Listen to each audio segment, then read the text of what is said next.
Hello everybody, it's your non-binary pal E.V.A here, and it's yet another Gateways devlog. This one is going to be a bit of a bigger one because we're going to be talking about something that's been hinted at for almost the entirety of this channel's life, and that is the species of gateways. Some of these have already appeared in my comics, but a lot of these have mostly appeared here on the channel, so let's go through all the ones that are going to appear in this comic. Also, if you're curious about what's going on in the speed paint, I didn't have any footage related to the actual topic today, so instead I'll be showing my process of creating the expression sheets for the main characters, as well as some extra concepting stuff.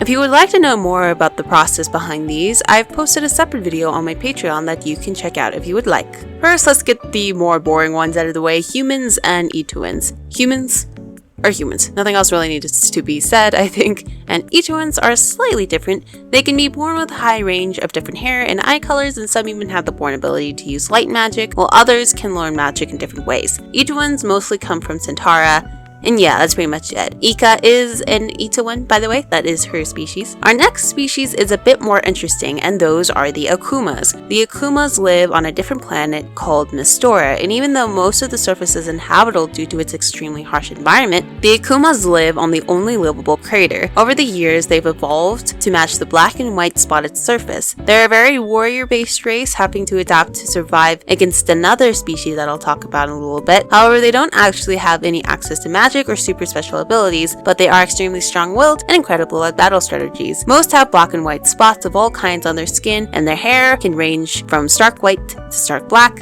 and all the colors in between that. Their eyes usually are various shades of gray, although they can have colored eyes, but this is extremely rare. For the most part, E.V.A Akumas are born with horns, E.V.A Akumas are born with claws, and intersex Akumas have both or neither. I say for the most part because gender and biological sex are on a spectrum, and I and you can do whatever we want. As far as typical clothing, Mistora is extremely warm, so they wear pretty light clothes and fabric, and they have these special accessories that are the things of the next species I'm going to go ahead and talk about. Also, yes, these are actually based on my cat, who is also black and white, and is sitting right next to me as I record.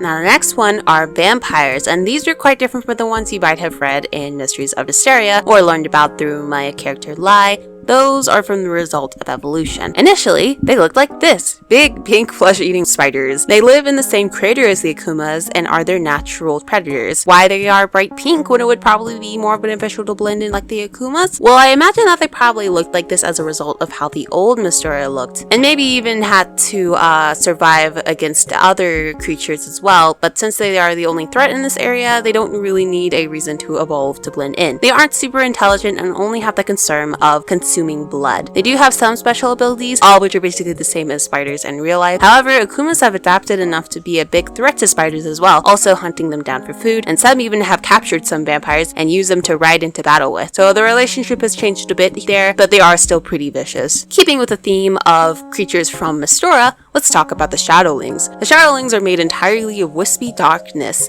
I like how I said darkness there, and have no fixed form.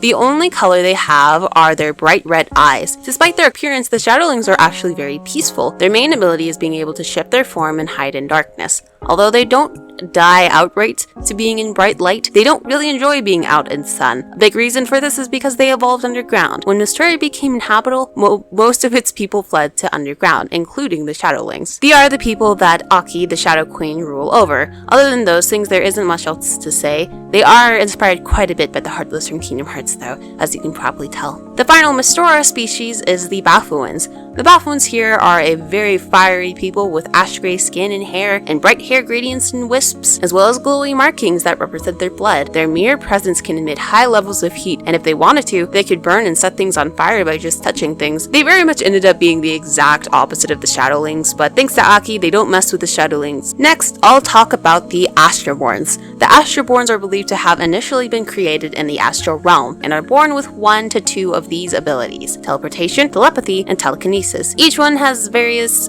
levels of strength, each individual, and they believe that keeping their hair longer will keep them more connected to the astral realm, thus strengthening their magic. They currently live in the Foundlands and are quite a bit advanced. I've talked about them before. Ricky is half Astro-born, and Leo, being an older character I've talked about before, is also an Astro-born. And of course, Taurus is one of them as well. The next species is one that you're probably going to be familiar with, and those are the Animaka. The Animaka are the token animal race, but they are only made up of carnivore and omnivore animals, so like wolves, tigers, bears, you know. Their world habitat was once a extremely harsh world with storms and natural disasters, so they learned to harness the power of them through magic. Their leader is always the one with the best ability and is called the Grand Mage. Ricky has this ability, specifically the ability to harness the power of lightning storms, but is one of the only ones now, since in the present area, they no longer use magic. But in this story, they do. Next are also pretty simple to talk about, dragons, who live on E.V.A. Not much to say, because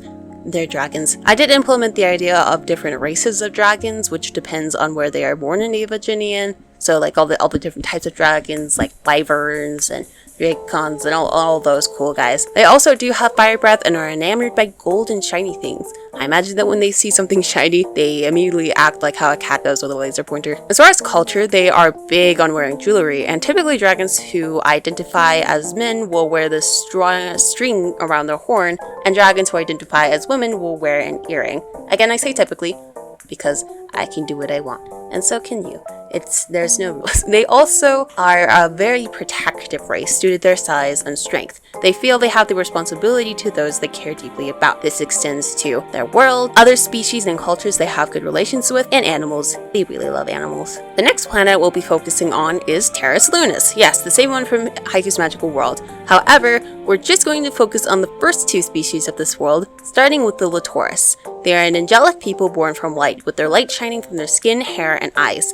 The Latorus are practically immortal, being immune to aging, illness, and poison, although they can die from other ways. Because of this and their natural beauty, you can imagine that they can be pretty snobby towards the other species, and just snobby in general. They do have the ability to use some of their light energy or light magi and turn it into things like weapons. They can also change some of their coloring and glow in the dark. And of course, they can fly. Culturally wise, they are loosely based on ancient Greek mythology, a lot of them sharing the same names as Greek gods. They are very not strict when it comes to gender, and the majority of them are actually aromantic. Attitude-wise, they are most definitely my most elf-like species, although not in appearance-wise, because there's another one that's way more elf-like in appearance-wise. The other members of Terras Lunis are the Ajours, my mirror race. They live in the waters, are more based on Roman mythology, and have the power of song magi, meaning they can use their voices to channel magic. In fact, singing is so important to them that it actually ties directly to their gender identities, which is usually based on what range you can sing in. The Ajours are known for the long fish tails, sharp teeth, fin ears, as well as other fish humor traits. They aren't super fond of people traveling across their shores. They are pretty territorial. They also don't really like the Latorus all that much. They're not fans of them. And now for the Crystaline. The Crystaline are the gem people. They're also called the crystal-hearted people. They live on a world covered with islands. Because of this, they are majority of them are pretty good sailors and adventurers. And they are born from a mountain. They're born from the center of a specific mountain. They are extremely strong, although their crystal heart is a bit vulnerable. However, part of their culture is to show off their crystal heart as a form of pride, and they're all also agender. And this crystal heart affects their skin and hair and eyes. Yes, they are very similar to the Land of the Lustrous species, I know, but yeah. They are very connected to one another. They're big on community and will always help each other out and help out others too that they like, not just other crystallines. Now for the Pixieling. The Pixieling are a species I've talked a little more about here. Appearance-wise, they are the closest to elves and fairies. Their appearance includes gradients in the eyes, multicolored skin and hair, pointy ears, and these distinct spots. For the most part, they don't have any special abilities or magic, although they are very skilled fighters, adventurers, and performers. That is, except for the non-binary Pixieling. If a Pixieling identifies as genderqueer in any way, they will develop wings,